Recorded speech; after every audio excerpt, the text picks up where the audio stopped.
Itong halaman na to ay may tinik. Ayan siya, oh, grabe yung tinik niya. Oh, yan yung tinik niya. Ngayon, nakakapagtaka dito. Yung dahon niya, ayan oh, nakakapagtaka dito.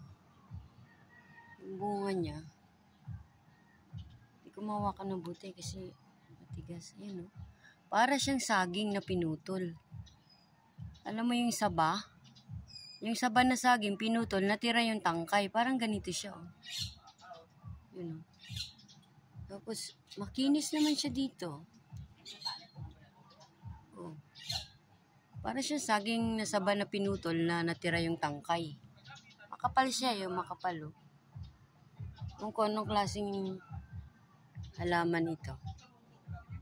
Saan pa ba yung iba niyang bunga? Parang ito lang siya, eh. Ay, ito pa, may isa pa.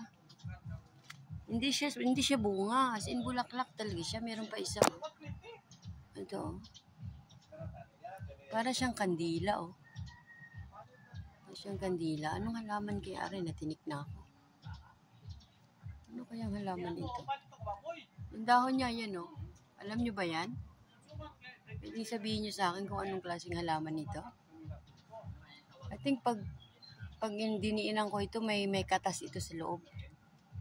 So, hindi ko alam kung bunga niya ito, bulaklak. Ang bigat eh. Bigat siya. Saan pa ba? Ah, may bulaklak siya. Ayun ang bulaklak niya, oh, pink. Ayan, oh, pink. Yun. Yun yung bulaklak niya, oh. Pink. Ay, orange. Orange yung bulaklak niya, nandun. Tapos yung dahon niya, naninilaw pagka matanda na siya, oh. Ayan. Tapos yung bulaklak niya nandun ng orange. Ilapit ko nga. Ito, nandito, meron malapit. Kasi natatakot ako, baka matinik ako, eh. Kasi meron siyang, yan, oh. Yan. Yan, ang bulaklak niya.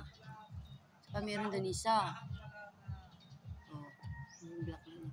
So, means to say, bunga ito. Means to say, bunga ito. Bunga, hindi ito bulaklak. Kasi yun yung bulaklak niya, eh. Tapos meron pa dun, oh. Bukol pa lang. Bukol pa lang yun nandun, oh.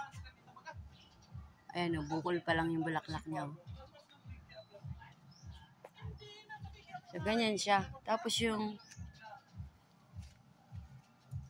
ayan, may mga tinik, oh.